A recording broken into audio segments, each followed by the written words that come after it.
ট্যাঙ্কিতে কতটুকু তেল থাকতে আপনারা অকটেন বুস্টারটা ব্যবহার করবেন। 2 লিটারের মতো তেল আছে আমার ট্যাঙ্কিতে, তো এখন আমি এটা ব্যবহার করব না। তো ফুয়েল স্টেশনে যাব, তো ওখান থেকে তেল নিব, তারপরে ওটা আমি ব্যবহার করব। তো এখান থেকে আমি ফুয়েলটা নেই। এখানকার ফুয়েল স্টেশনটা কিছুদিন আগে হয়েছে, তো এখানকার ফুয়েলটাও ভালো। তো চেষ্টা করবেন যে অকটেন নেওয়ার।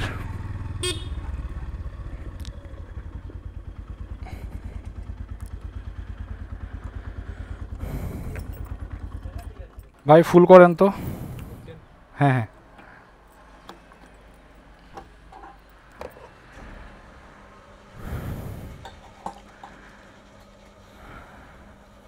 ফুয়েলটা ওই নিচ পর্যন্ত দিবেন, হ্যাঁ, উপরে যান না ওঠে।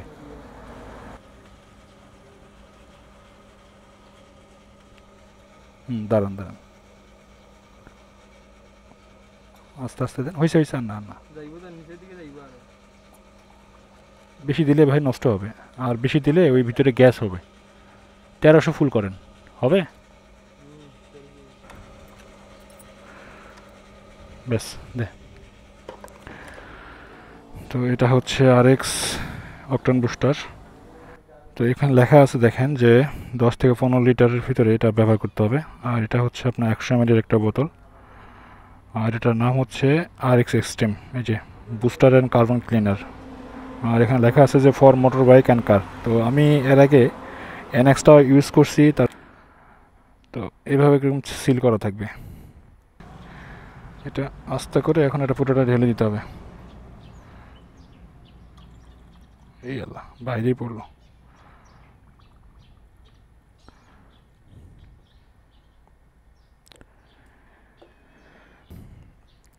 তো হয়ে গেছে, আর কোনো কাজ নাই, ব্যাস। তো এখন শুধু চালাবেন, বাকিটা এটা অটোমেটিক, এটা ট্যাঙ্কে যে ফুয়েল আছে ওটার সঙ্গে এটা মিক্সড হয়ে যাবে।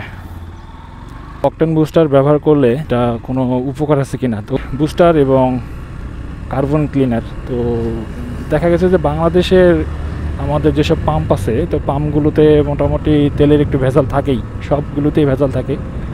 তো ওরকম ট্রাস্টেড ফুয়েল পাম্প আমরা আসলে ওরকম পাই না। আর পাইলেও দেখা গেছে যে যতই ট্রাস্টেড হোক, তেলে একটু ভেজাল থাকবেই। বাংলাদেশে এরকম এত ভালো ফুয়েল এখনও বাংলাদেশে এখনও আসে নাই। আর যেহেতু FI বাইক, আমাদের FI বাইকে অবশ্যই ভালো মানের ফুয়েল উঠাইতে হবে। তো ফুয়েলটা ভেজাল হলে হয় কি, দেখা গেছে যে ফুয়েলটা আপনার ইঞ্জিনের ভিতরে ভালোভাবে বার্ন হবে না। আর ভালোভাবে বার্ন না হলে ফুয়েলটা অপচয় হবে, দেখা গেছে যে আর গাড়ি পারফরমেন্সও দিচ্ছে না ভালো মতো, ফুয়েলটা বেশি লাগতেছে এবং আশানুরূপ আপনার দেখা গেছে যে পারফরমেন্সও পাচ্ছেন না। তো এই জন্য আসলে আমরা এই যে অকটেন বুস্টারটা ব্যবহার করি। আর অকটেন বুস্টারটা ব্যবহার করলে হয় কি, যে আপনার ফুয়েলটাকে ভালোভাবে বার্ন করা ইঞ্জিনের ভিতরে, এবং খারাপ ফুয়েল হলেও সেই ফুয়েলটা ভালো মতো ইঞ্জিনের ভিতরে বার্ন হয়। আর ইঞ্জিন হেডের ভিতরে কোনো কার্বন জমে না, আর কার্বন না জমলে দেখা গেছে যে ইঞ্জিন হেডটাও আপনার ভালো থাকে। আর এখন অনেকে জিজ্ঞাসা করছে আবার যে অকটেন বুস্টার ব্যবহার করলে কি মাইলেজ ইনক্রিজ হয় কিনা বাইকের। তো মাইলেজ ইনক্রিজের ব্যাপারে একটা জিনিস চিন্তা করেন, যে যেই বাইকটা আপনার এমনিতেই কোম্পানি ক্লেম করে যে 50 কিলোমিটার পার লিটারে দেয়, তো সেখানে আসলে বাইকটা এমন না যে আপনার এই অকটেন বুস্টার ব্যবহার করলে যে 60-65 মাইলেজ দিবে। কারণ বাইক ইঞ্জিনের উপরে তো আপনাকে চিন্তা করতে হবে যে যত ভালো ইঞ্জিন, মানে যতই অকটেন বুস্টার ব্যবহার করেন না কেন, যে আপনার হয়তো সর্বোচ্চ 1 থেকে 2 কিলোমিটার এরকম বেশি হতে পারে, এর বেশি না। বাট মাইলেজ এটাকে ইনক্রিজ করে না। আপনার মেইনলি হচ্ছে যে আপনার বাইকের হয়তো আগের থেকে যে রেডি পিক আপটা ছিল, তো সেখান থেকে হালকা একটু ইনক্রিজ করবে রেডি পিক আপটা।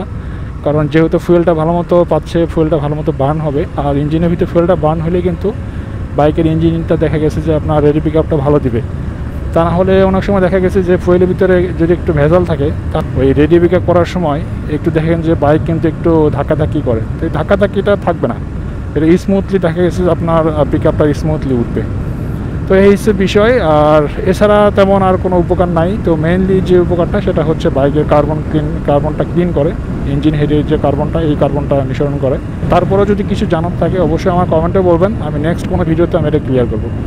তো পরবর্তী কোনো ভিডিওতে দেখা হচ্ছে, সেই পর্যন্ত সবাই ভালো থাকবেন। আজকের মতো ভিডিও এখানে শেষ করছি। আসসালামু আলাইকুম।